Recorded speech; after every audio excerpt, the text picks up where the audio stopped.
Good morning, dear audience of Conflict and Resilience Research Institute Canada. It's a very sunny and bright Winnipeg today. On behalf of the Institute, I welcome all of you to listen and participate in our 10th episode of webinar of the project IDEA. IDEA stands for Identify, Demystify and Empower Ukrainian and Russian diaspora living in Canada to fight disinformation coming out from Ukraine war.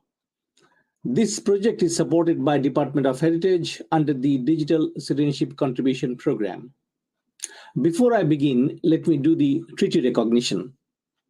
Conflict and Resilience Research Institute Canada is located on original lands of Anishinaabe Cree, Oji-Cree, Dakota, and Dene peoples, and on the original lands of Métis people. We respect the treaties that were made in these territories. We acknowledge the harms and mistakes of the past, and we dedicate ourselves to move forward in partnership with Indigenous communities in a spirit of reconciliation and collaboration. As I said before, the project IDEA is supported by Department of Heritage. It has three parts. And today we have invited a special guest from Ukraine, Mr. Oleh Derevianko. Mr. Oleh, welcome to our webinar. The title of our today's webinar is Cybersecurity in the Era of Disinformation. And today we are going to listen from him because he's an expert in cyber security and related affairs. The program objective of our project IDEA is to help to develop tools and skills necessary to better equip Canadians in the face of disinformation and other related online harms, to build capacity to address disinformation and other online harms and threats to our country's democracy and social cohesion, and finally, to empower Canadians to take steps to mitigate against the potential impact of disinformation and other related online harms. As we invite Mr. Oleh to this session, it is now my privilege to read his very impressive bio for our audience.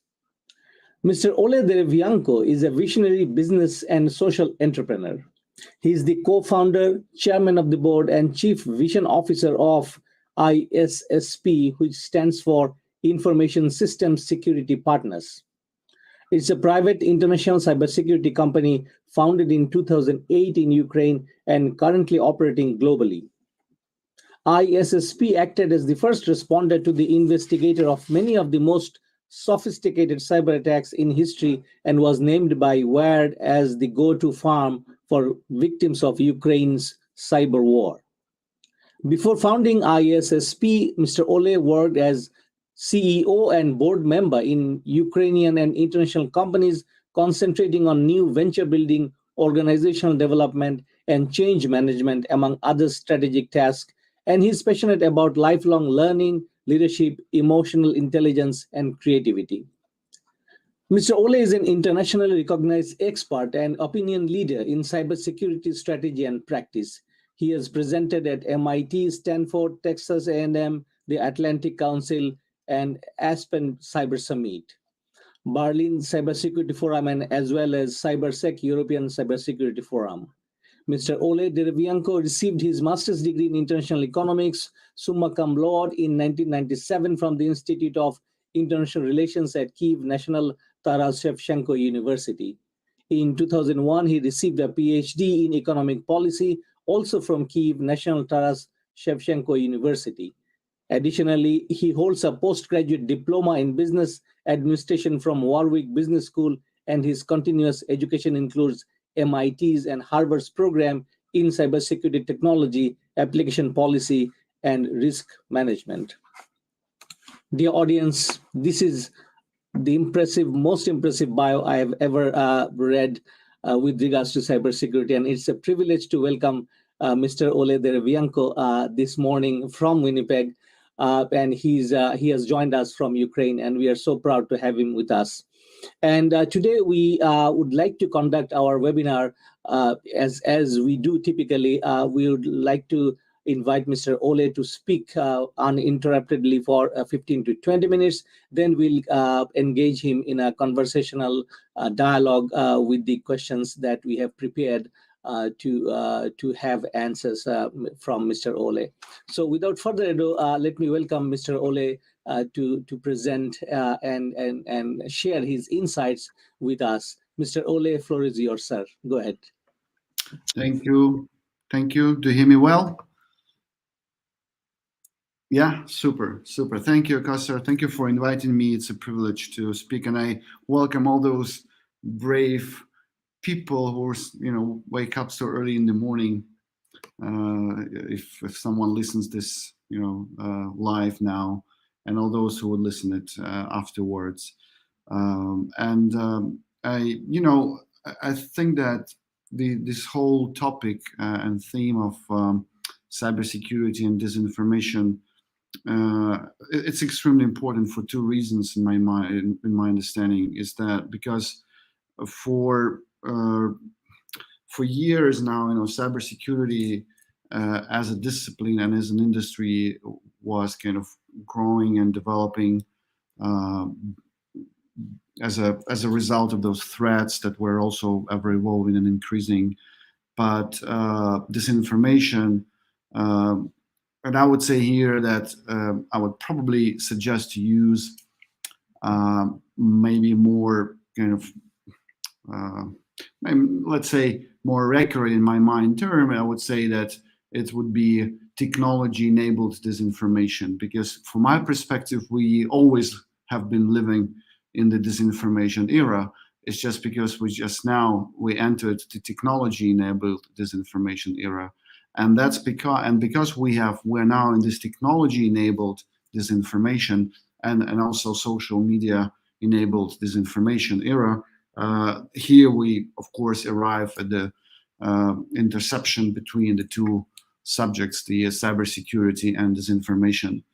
And I would start from, let's say, also probably distinguishing between two kinds of disinformation in relation to cybersecurity.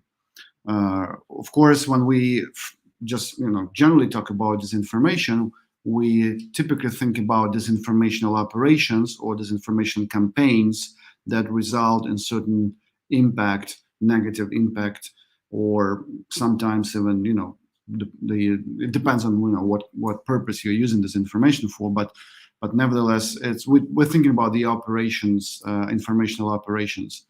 But from a cybersecurity perspective, disinformation could be also considered as a tool, as one of the elements of social engineering.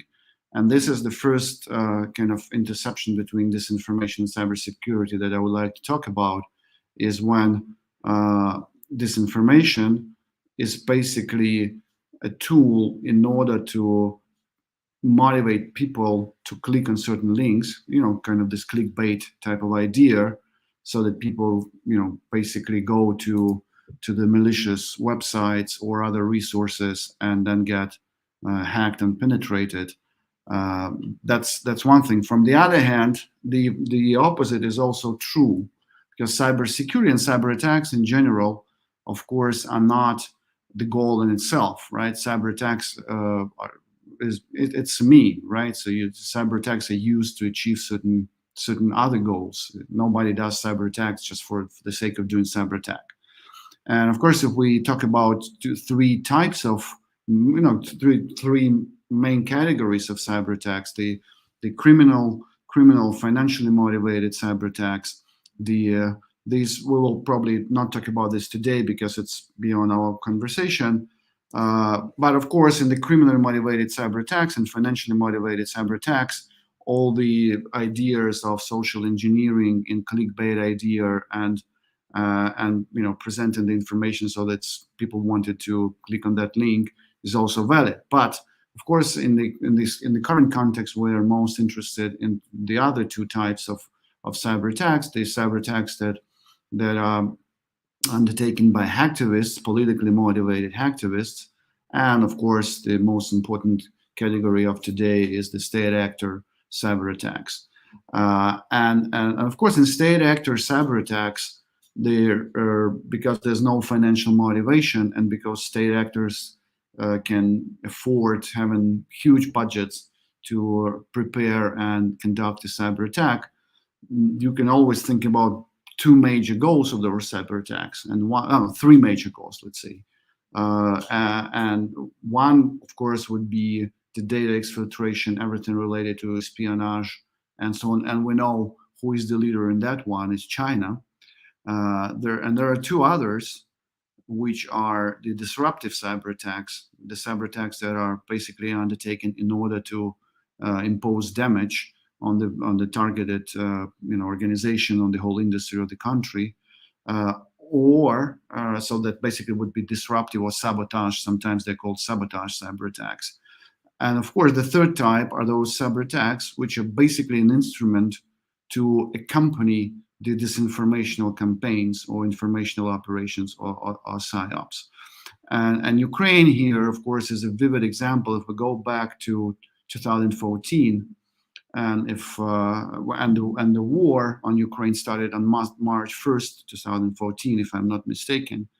And one of the reasons, one of the, let's say, explanations of the war by Russia for their own population was, of course, their beloved narrative of Ukraine as a Nazi state and denazification and so on and so on and so forth, and how they actually propagated this idea within the Russia, because they managed to hack the website of Central Election Committee of Ukraine, and for very few minutes they were able to put on their website the picture that showed that the right-wing candidate was winning the election. And of course, he never won that election. He probably received less than 1% or less, some marginal numbers. And back in 2014, as we remember, Mr. Poroshenko that at that time won the elections. But they were able to deface the website, and then they used this picture in all their news to say, "Oh, have a look, the right-wing candidate is winning."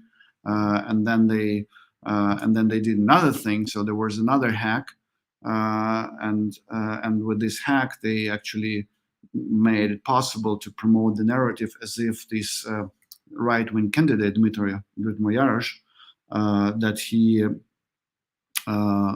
at some point was promoting the idea of uniting with Chechen terrorists in order to fight Russia.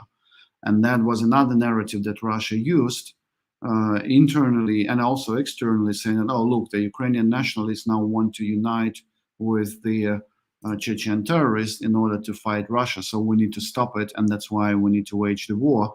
Or let's say to protect, as they call it, not, of course they didn't say to wage the war, they said protect the Russian population and denazify. So meaning that cyber, and from that perspective, of course, because cyber attacks and cyber is very, very important, one of the core instruments in launching the disinformation campaigns, informational operational campaigns and psyops, psychological operations. That's very important kind of domain of where the cyber and disinformation play together. Another, and by the way, I mean, we should, today is the, again, so that's important thing, that today is the 14th anniversary, so to say, in a negative way, when of Russia's recent, let's say, military aggression against Georgia. And Georgia, on 7th of August, 2008, and the Georgian military aggression was very remarkable for the cybersecurity perspective and for cyber domain perspective in general, because it was the first time in history when the military operation was conducted together with informational campaigns and also cyber campaigns. So this kind of idea, the Russia's kind of concept of holistic warfare, when they combine the informational operations, psyops, electronic warfare, conventional military operations, and cyber operations that was, trained well before the 2014. And because there was literally almost no response and no consequences for Russia, they went in 2014 after Crimea, and then we know this story later on what happened next. Again, let's have a look at the what's going on today. Again, the disinformational operations heavily use cyber instruments in order to deface websites, in order to promote certain narratives, or hack the, uh, the social media in order to put something on, and then quickly distribute this information. So that's why actually we need to think about cybersecurity as indispensable, or cyber attacks, let's say, as an integral part of any informational operation, including disinformation. And from two perspectives, as I said, as when cyber is a tool to achieve the disinformational operational goals, or when disinformation is a tool to achieve cyber goals in terms of cyber attacks. So it's really kind of like twins, going all the time together. And the second aspect that I would like to point out, because our time is limited, is if we focus on the idea of what if there a way out, how we can handle this, how can we address those problems, and we know that I know and the audience, I believe, knows as well, that the world struggles to figure out how to actually deal with disinformational campaigns and disinformational operations, because it's currently nobody knows how to find this balance, because if you would start to go after those actors, where is that balance when you start crossing the line of suppressing the freedom of speech or something like that, and of course there's a lot of different aspects to that, legal frameworks, and so on and so forth, but and the same relates to cyber. Nobody, today, of course, the situation is special because when you have the rockets and missiles shot on Ukraine's cities and villages and so on, cyber kind of not on the front lines and the front pages, although the cyber war is going on, and now it's in an open phase, meaning that nobody currently is bothering itself to deny certain cyber operations. But if we go back before the invasion times, we would think, okay, well, if there were a chance to prevent the invasion, or what could be done, and so on and so forth, and here, of course, the answer is very simple. Maybe Russia would still wage the war over Ukraine because of their ideology and everything else, but of course because they were not held accountable for anything they did in the cyber or disinformational domains, and even in the military domain in Georgia, that they made it, they concluded that that's all right, so we can move forward. And then the question becomes, okay, how you make them accountable? Because we can always discuss and we can debunk the this information. That's all fine, and we need to do that. But what happens next? What after we debanked someone or some operational campaign, what happens to those actors who actually performed that campaign? How do we prove in the court that they did it willingly, that they're not kind of manipulated? Because when certain state actors start disinformation, and then the person clicks and then distributes this information because of the lack of awareness, would that person be accountable? In cyber world, not. In cyber world, and that's an interesting parallel, because when we want to implement a cybersecurity culture within the organization, because at the end of the day, it comes down to the level of the organization or individual. The only thing we want as cybersecurity people from the users, so to say, the users of computers, is that they don't hide when they did something wrong, right? So they don't have to be punished. And because the punishment culture in many organizations, especially in our part of the world, is really kind of one of the dominant kind of cultures within many organizations. People, when they, for example, click and then they understand that they clicked on something wrong, they try to hide it somehow so that nobody knows and blah blah blah, and that create the major damage, because in cybersecurity, the quicker you know about something wrong, the better chances you have to mitigate. The same with disinformation. We don't want people to, so people may by mistake, listen something or distribute. When they distribute disinformation, they kind of become this chain of this operational campaign. But from their perspective, that's already kind of misinformation. So they're using this disinformation and and kind of operate with that, base their conclusions or their ideas on that, because they're not aware. And here we come to an interesting idea. So that's the awareness about cybersecurity risks and so on, and awareness about disinformation. The way to handle and to address these challenges is pretty much the same, is building the proper culture. And I'm specifically emphasizing on the world culture. We have enough strategies. We all remember the the guru Peter Drucker with his culture rich strategy for breakfast, and that's true. Where many countries, including Ukraine, including Canada, everyone have beautiful cybersecurity strategies. But those strategies are all about implementing technologies, closing skill gaps and so on and so forth. That's fine. But the key thing is, how do we change the culture? How do we make people understand that it's not just that they, forward some message on the social media or click on certain link. It's not such an innocent deed.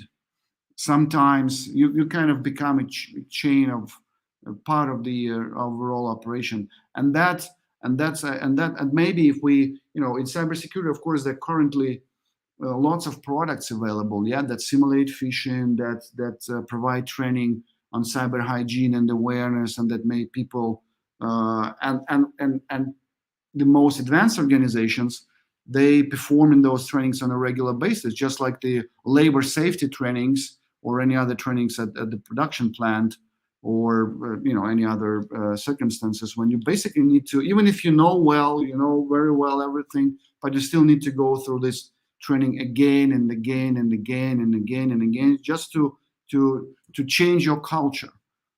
And I would, for example, I would quickly ask a question here. So how long did it take to our civilization to learn that we need to wash hands, from the moment when the germ theory was first appeared in the scientific articles?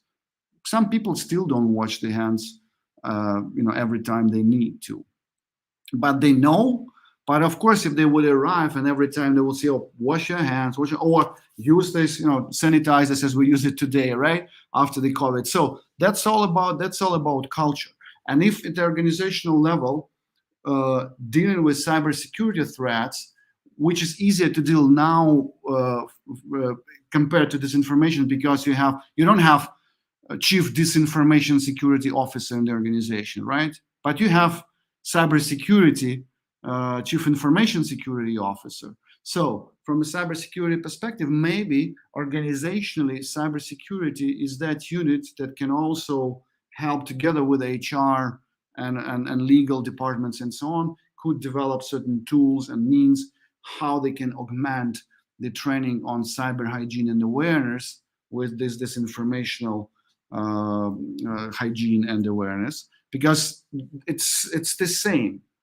Look at the links, make sure that if you forward the link, that it's a valid information. How do you make sure by this and that, look this and that. So that's very compatible and comparable things. So that's probably it. I would like to just to maybe wrap up before we go to the questions, that really we need to look at disinformation again as a from a perspective of cybersecurity, as we say, as both Sometimes disinformation is the goal for cyber. Sometimes the cyber is the instrument for disinformation, and the way to improve the capabilities to protect the organization, the industry, the country, the human being from negative impact of disinformation is very similar to what is used today in cybersecurity,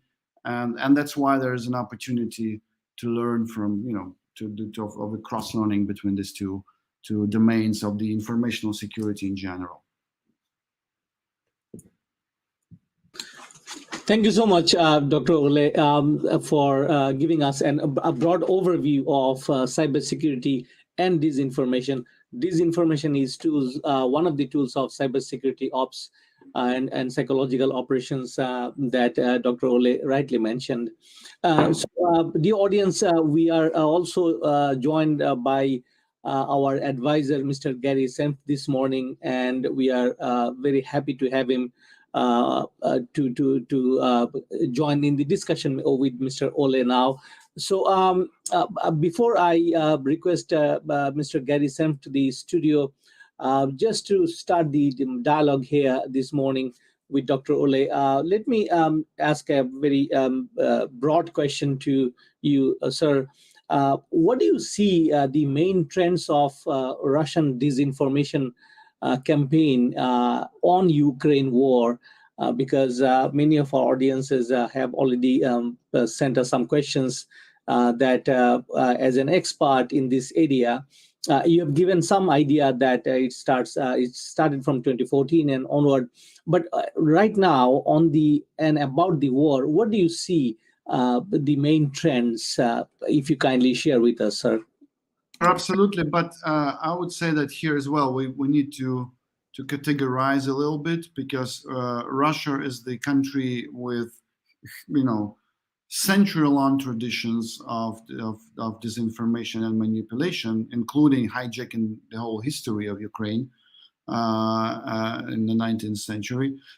So I believe they typically have three categories of disinformation campaigns, and based on these categories, the goals differ. They have disinformation propaganda campaigns for their own population when they need to justify their certain actions. They have disinformation goals and informational influence goals towards the targeted population of the country that they wage the war on. Today is Ukraine. Before it was Georgia. Before it were other countries, as we know.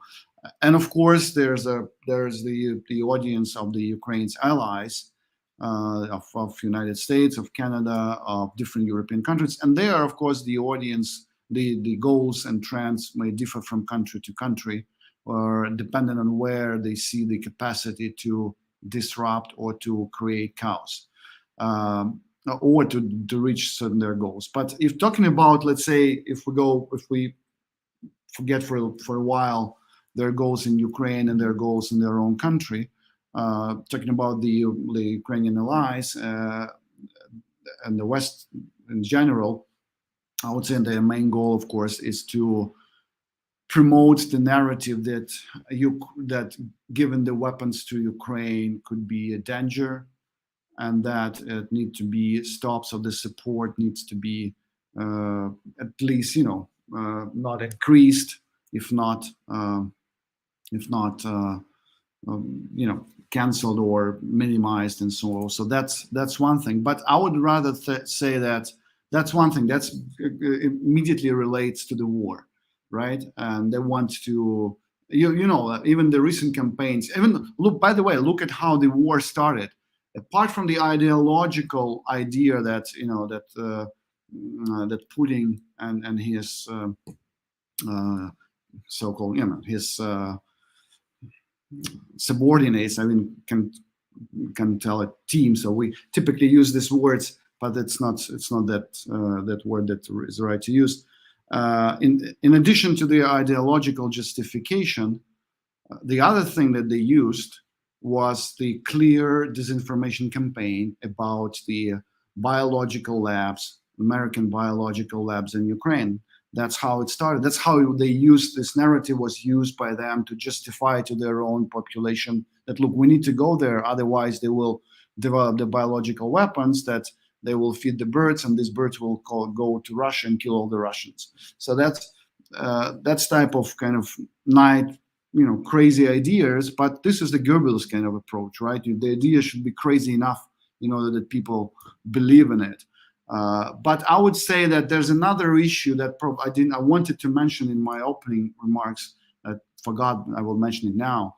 Is that when we look at the disinformation, we very often, just like in cyber as well, we are very often, and just like in medicine before, we very often looked at the symptoms and at the immediate results of what's going on.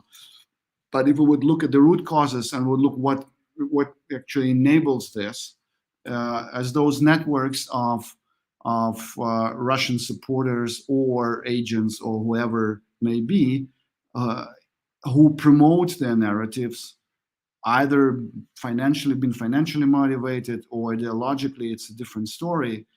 And especially in the political domain, we need to. And then here we come to the question, and this is exactly what the cybersecurity domain also lacks. What's the legal framework? How do you prosecute cybercrime, for instance, if it's for example, Russian hacking group, but the servers were located somewhere in Netherlands, and the person who was using the service was located elsewhere, and this person was not a Russian citizen, but was, I don't know, or whatever. I don't want to name the country so that didn't. So you see, where's the jurisdiction in this case? And all these different things, and to what court you go with cyber crimes in order to make the country accountable for the cyber crimes if the country all the time denies that it did these cyber attacks. And the same thing relates to probably the most dangerous instrument that the Russia is using against the West, is supporting the right-wing political parties and supporting anything that can bring the chaos and mistrust or distrust to the governments. Sometimes, and we saw it clearly in many cases, right? When sometimes they may start promoting the narratives that may look like not let's say favorable to Russia, but the only thing they're doing it in order to then promote the opposite narrative, and then to clash these two narratives, and then create the tension in the society of the targeted country, and then bring it and then develop it to the level that we saw and we currently see in the United States, for instance, when the country is very divided, and we still see on TV and so on. So here we come then. Okay, so what you're going to do? You're going to go prosecute the Republican Party of the United States for promoting the Russian disinformation? How do you tackle this problem? So that's of course even disinformation related to cyber attacks as well. You remember during the Trump times when they tried to impose a narrative that Russian interference in the U.S. elections was actually not the Russian interference, but was Ukrainian interference. So that even there were attempts like this. So meaning that cyber attacks are also could be and are already part of the narrative that is used in disinformation campaign. So that's, but the overall trends, I would say that there are also technological trends, as you know. There are more and more messengers are used. If before it was more kind of websites or social media, today, especially when we talk about Ukraine today, so probably the core channel of distributing disinformation and undertaking psyops is not even Facebook as it was before. It's a Telegram channel or other messengers that are used to, for example, if you would go and see in COVID, for instance, right? In COVID, there was a famous case in Ukraine in Novi Sanjari when the plane arrived from China and people need to be quarantined and they were need to move somewhere, and the government decided to bring them to study a little bit what happened, and the place was defined, and in that place there was a huge protest, with. But if you would look how this protest originated, it's originated from this, Viber groups and Telegram groups, to which people were added just the day before to all those groups, and then all those, calls for action, calls for protest, calls for different, were very quickly disseminated through this. A lot of cases in Ukraine today, when sometimes, I would, for example, receive in my even Signal messenger, I would receive some warning that, there's a warning that, Russia will undertake certain offense operation, will start doing this, this, and this. And then I ask the person, I say, where this warning comes from? Did you check it? It said, but this is from the Ministry of Defense. I say, wait a second. Where from the Ministry of Defense? Said, there's a wife of of that and my friend and blah blah blah. I say, yeah, but that's, you see what I mean? So people kind of, so it's so easy to manipulate. And that person that I received this message is actually one of the people who is even working in the domain of fighting the disinformation, and still, because this person received it from someone whom this person trusts, and this someone is really trustworthy personality, but this trustworthy personality received it from someone else whom that person trusted as well, or maybe neglected to double check, and it turned out that this kind of Ministry of Defense had nothing to do with that. It was just a person that worked there for, in accounting department or wherever, and this person received it from outside sources, and so yeah. But coming to, this is the illustration, but the trends are, more automation, more at scale work, more usage of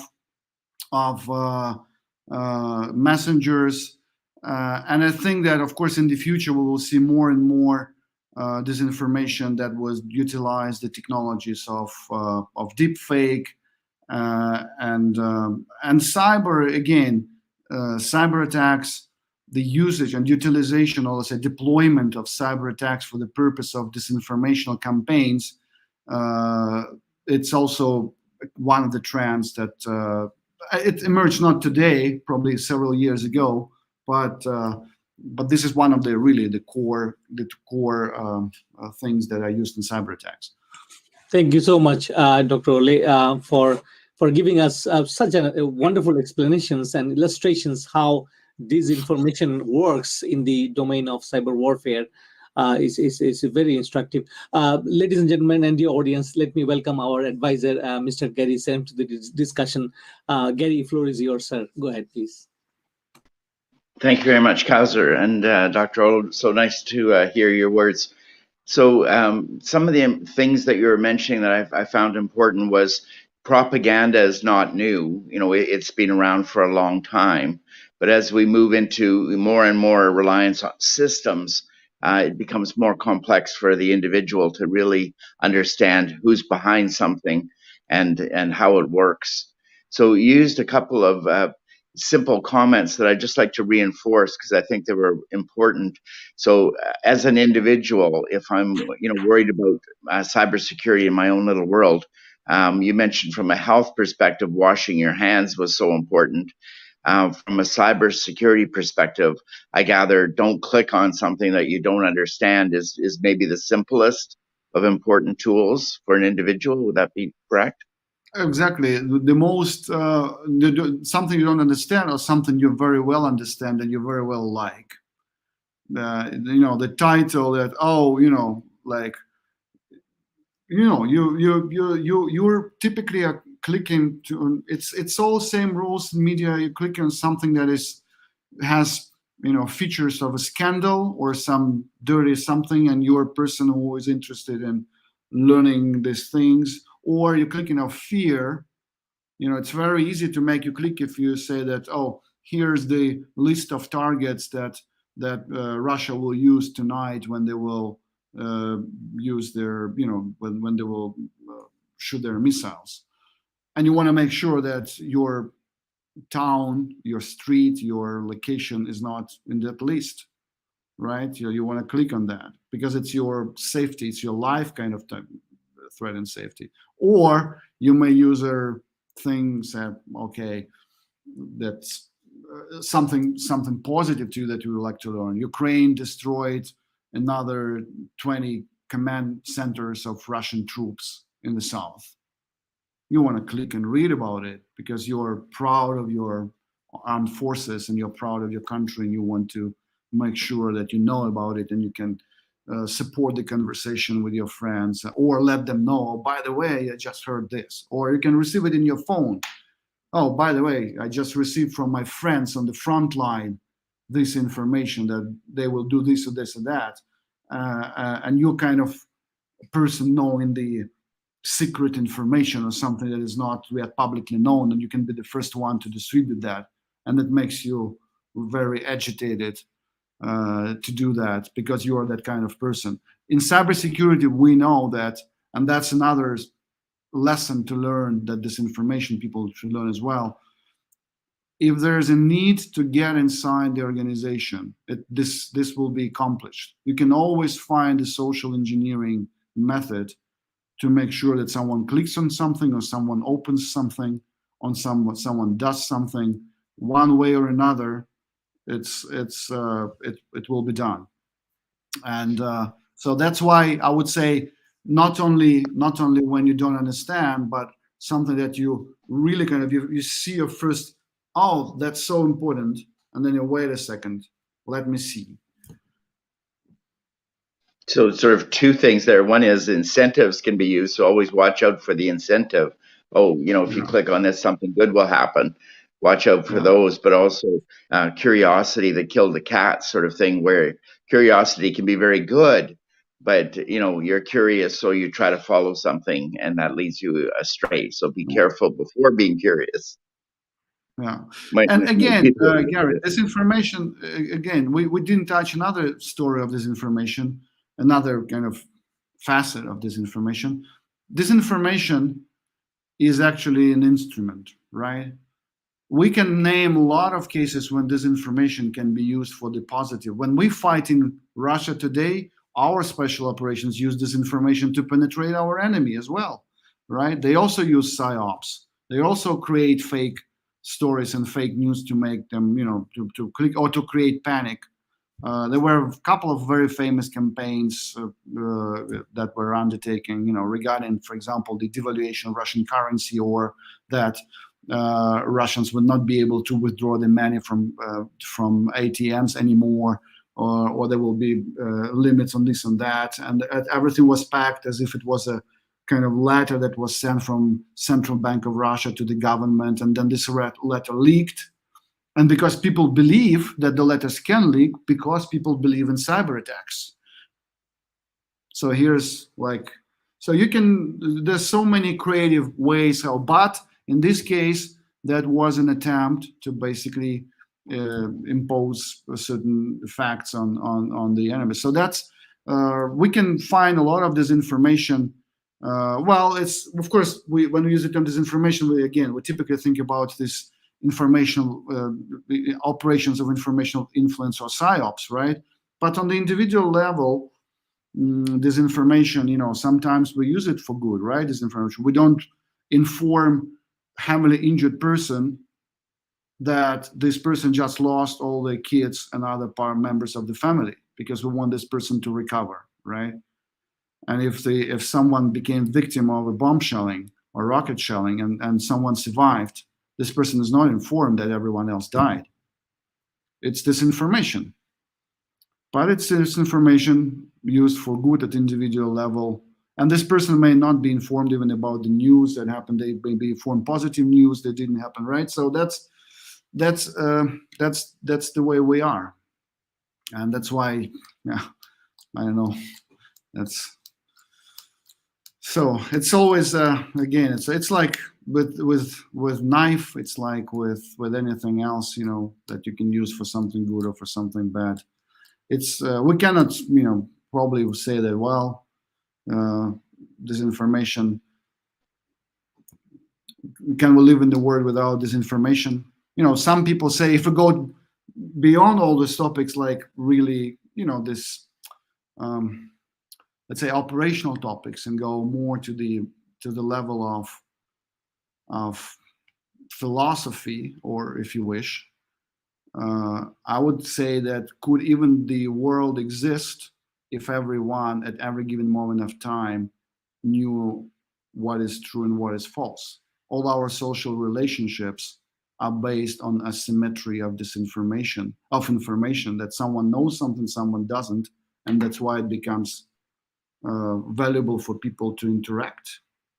Because if they knew already, or someone knows someone tells something but not everything, you know, that's all our social fabrics are based on the asymmetry of information, and on the fact that we use lies all the time in our relationships. Otherwise, they would not be functional. So that's an interesting concept. Thank you. And when we talk about disinformation, again, from the simplistic perspective, perhaps one of the most important tips to our viewers is to check a source and try to walk back through the information to understand where did it come from. So your simple example of, oh, well, it came from a friend's wife and it seemed credible, to even a sophisticated person. You know, we're all very simple. But what's a little complex is, are there fact checkers out there? I mean, the media does fact checking on certain things, and you try to discern what source is a credible source, but there is no real single source of validation, so to speak. So, for example, the United Nations hasn't taken on the role of fact checking and saying we are the fact checker who you can trust. There is no one like that, really, is there, in the world? Exactly, but and also because United Nations is not the authority per se anymore, right? Because there are also people who are just like today. You see what's happening with Amnesty International. It may be almost the end of Amnesty International, because some people already say we don't need this kind of organization that produces so biased reports and tells about this and doesn't tell about another thing. So that's, but I think that the essence of the problem, and again, I'm talking about the essence of the problem without knowing what to do, of course, as anybody else. Of course, you can minimize certain impacts of disinformation if more and more people will have this habit of checking the source, or double checking and triple checking.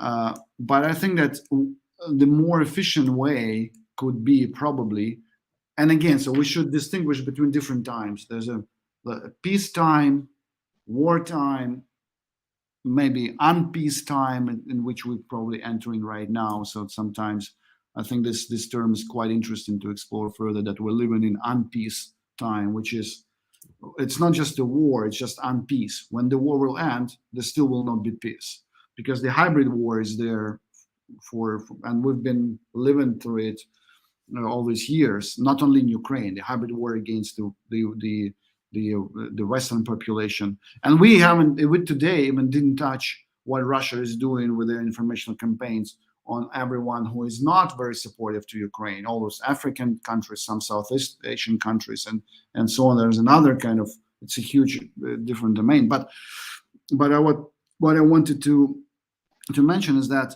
we can probably significantly step up with this fighting disinformation if we would at least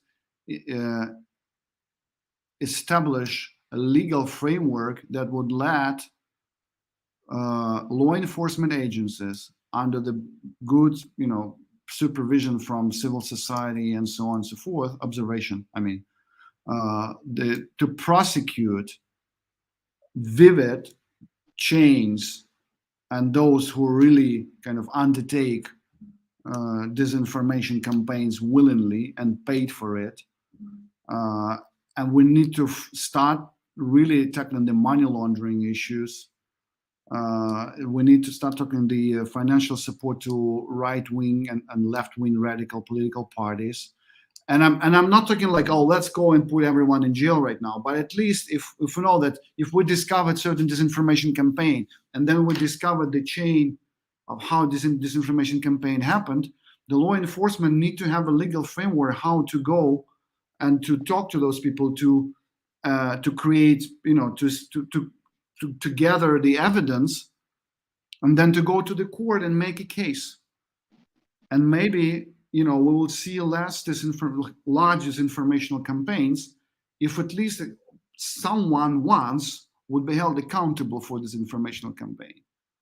So that's so important, Dr. Oleh. What you're talking about is how do you get to accountability? And right now, accountability is very nebulous, how you do that. One of the very interesting recent developments is the Alex Jones lawsuit with Sandy Hook, because there, obviously, there's a civil liability for lies that were told that are defamation. And, that may be a good example of one frame of attack from a civil law perspective, using court systems. And the question you're raising is, should there be a development of another legal regime really against disinformation sources? And that was so hard to balance, I guess, with freedom of expression. And that's the sort of difficulty we're facing. Yeah, and that's exactly and the same as with cybersecurity as well. It's very, very difficult to make someone accountable for cybersecurity because it's very difficult to prove that this specific cyber attack was actually executed by this specific person for this specific reason, was finance. So that's, well, sometimes it happens as well already, but it's still very, very difficult. And as well, there's a very tricky thing in cyber domain. For example, all those major cyber attacks that took place in Ukraine and created a lot of damage, not just in Ukraine but globally. For example, the infamous NotPetya attack is one of the most devastating cyber attacks in history, probably the most devastating one so far. The servers, so-called command and control centers that were used in that attack, they were located in France, in the Netherlands, in Singapore, in Romania. This is a digital world, and I think that's the most important question, because I was always, even before this war, this kind of phase of war, I would say, I think the key question that, of course, it's more kind of broader question, but I think that if we don't tackle this or at least try to think about these broader questions, we will never solve. As Einstein said, we would always think at the same level of paradigm that created all these problems, right? So, and the thing is that whether we as human beings and as civilization would be able for the first time go through the huge technological transition that causes changes in everything else, the social relationships, the economic relationships, the political relationships, without a huge world war. Because what we see now, in my perspective, what we see now is already world war, right? Not everyone fights on the battlefield, at the front line. Not even everyone in Ukraine fights on the battlefield and the front line, yeah. But we have clear allies of Ukraine that support Ukraine financially, with weapons, informationally, politically. And we have emerging kind of other aches, right? So that's, of course, it's unfortunately, and we're kind of, it's at that stage, it's still not as bloody as the Second and the First World Wars, but no one guarantees that it will not become, as bloody as it was. And that's the huge question. And the problem with disinformation now, I would say that we used to have, we as civilization, we used to face disinformation issues all the time. But before that, the media was very limited, right? It was in the hands of very few people. And if society was already developed enough to control the ethics of ethical behavior of those people, well, of course, there was censorship still. Nobody wanted to publish Joyce's Ulysses because of certain scenes in this book. It was also under censorship at that time, right? So, but now we are at the stage, as we know, that all these things are today, a human being as an individual, because of this intersection, because of the merger of two major trends of globalization and technological revolution, we are at the stage when a single person can actually act globally. Before it was a privilege of states, then it was a privilege of corporations, of certain groups. Today, a single person, uh, as big, as influential, I mean, as for example Putin, or as small as some marginal political party in Greece. When you remember when we were all, the whole Europe set dependent on whether they will vote for rescue package for Greece or not, and it was, and it depended on a small kind of leader of a marginal political party in a relatively small country, and it could create the whole kind of turmoil in the whole economy, and the same with hacking attacks or disinformational campaigns. Someone tomorrow may be able to launch a cyber attack together with disinformation attack, being politically motivated, being just a hacktivist, not even a state actor, that can provoke huge turmoil or chaos in any specific country, and that's the challenge they're dealing with. That you know how it works. That how people become devastated tweeting something and going into the plane, then before there was no internet in transatlantic planes, and then getting out of the plane, being fired, and with a huge scandal for some saying that they did before they landed, without thinking that may be perceived in a certain way by certain people. That was a real case, I believe, a very, very so. Well, huge topic. But I think that we are currently, in general, in terms of disinformation, we are at the stage of more kind of trying to come up with the right questions, rather than we kind of position the discussions and different brainstorming sessions and different challenges and technological and others with the goal kind of, oh, let's find an answer, but I believe we haven't even found the right questions yet. I mean, in a more specific way, not the question like what to do and who's guilty, but more kind of specific questions that can help us look for solutions. Good. Thank you. Over to you, Kaiser. Thank you so much. Thank you so much, Dr. Oleh. Again, brilliant discussion. We can go on possibly hours, and Dr. Oleh rightly mentioned it's a huge topic. But just for the sake of time and Dr. Oleh's engagement in other issues possibly in the day in Ukraine, Dr. Oleh, we would like to know your comments about. You have mentioned the targets of this information war and as a tool of cyber warfare. So what is your message to the Ukrainian diaspora and Russian diaspora living in Canada to fight back, or to at least understand what is being waged during this whole period of war?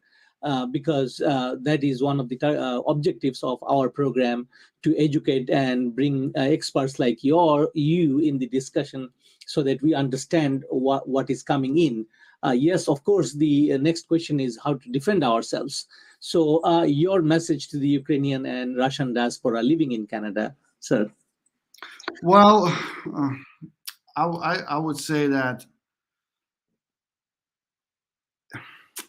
it's like reading a book. Like really reading a book is not an entertainment. It's an effort. It's a work.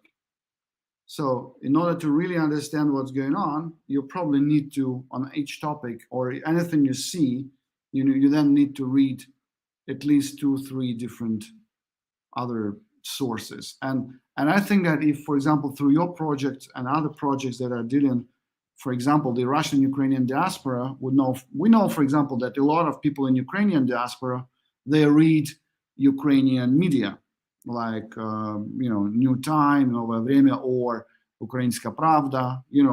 Like you today with the advancement that we now see in terms of the simultaneous translation, even with the Google Translate, it's not the Google Translate that it was 3 or 5 years ago. It translates pretty well today, right?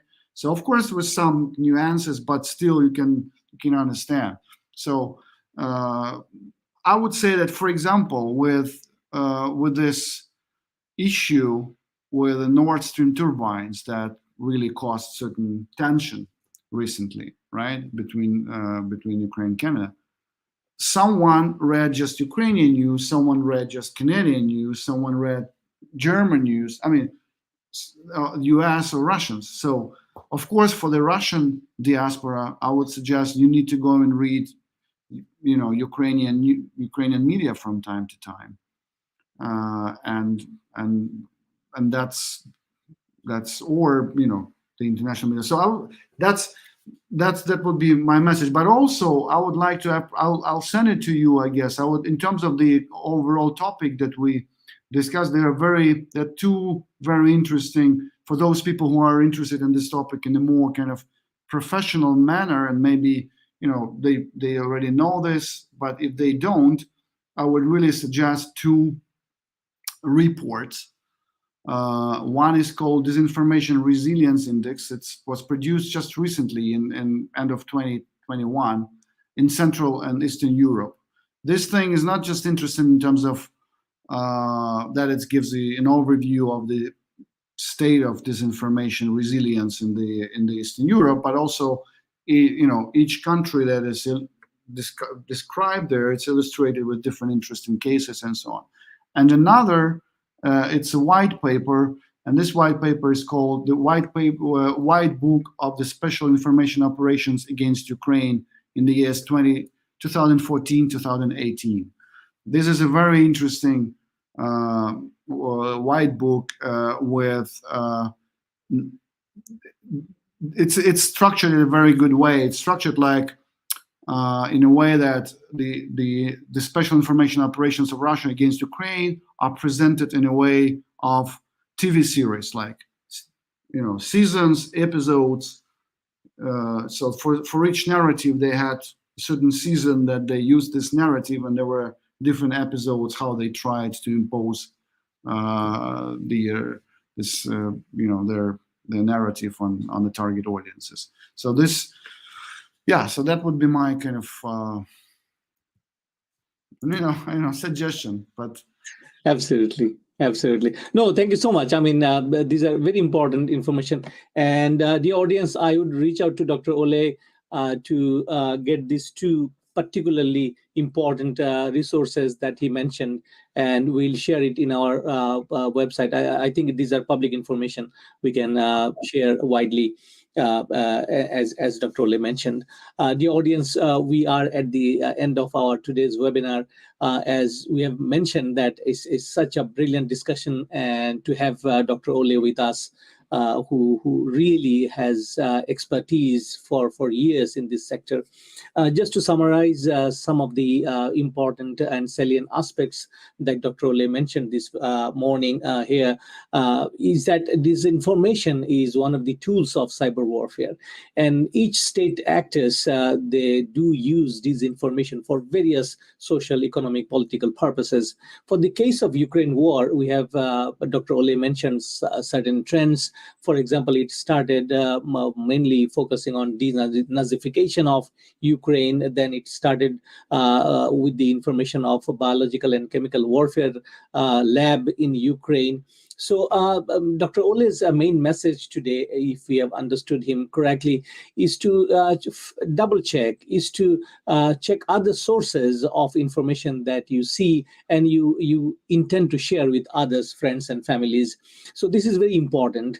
Another aspect Dr. Oleh rightly mentioned, which I liked very much, is the culture of fact-checking, is the culture of being aware what is coming in before you share, because possibly unbeknownst to you, you become the messenger of disinformation in the whole campaign itself.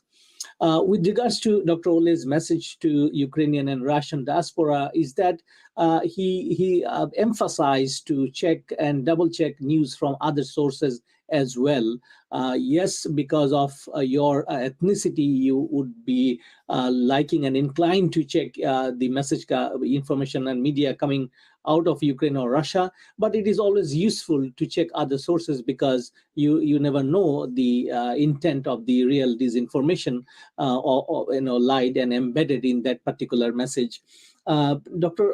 Oleh also mentioned about the impossibility of prosecute a state actor, because in our whole system of cyber warfare there is no place to go and seek justice in a way that we do in terms of criminal offense and so on and so forth. And this is really important. Dr. Oleh and others, those who work in this sector, they are very much worried about the defense of cyber security and cyber attack. Dr. Oleh also mentioned is a brilliant example of Russian operation in Georgia, which he kind of termed as a holistic operation. In one side, physically, the military is on the ground, and on the other side, the whole war was waged through cyber network to damage and degrade capability of Georgian state. So this is what is very predominant in his speech. And also I would finally would like to say that Russia was never been accountable with regards to this kind of activities, and that really tells us something, that how do you really generate an instrument and an architecture so that the state actors like Russia cannot escape accountability, and they are held accountable not to the there is a world court, but to the moral and ethical side of humanity at least. So with this, I would like to end today's session. And once again, I would like to express our deep gratitude to Dr. Oleh Derevianko to spend time with us and shared his insights and expertise. Please tune in Dr. Oleh's resources that we are going to share shortly after a couple of hours of our presentation. And once again, Dr. Oleh, be safe and stay safe, and our gratitude and our acknowledgement of your work in this sector. Thank you so much, dear audience. We'll meet again. And before I end, we always say that we are with Ukraine and we support Ukraine and Ukraine's war, defensive war against anything which comes towards the national integrity of the state of Ukraine. Thank you so much, Dr. Oleh, and goodbye. Thank you. Bye-bye. Bye.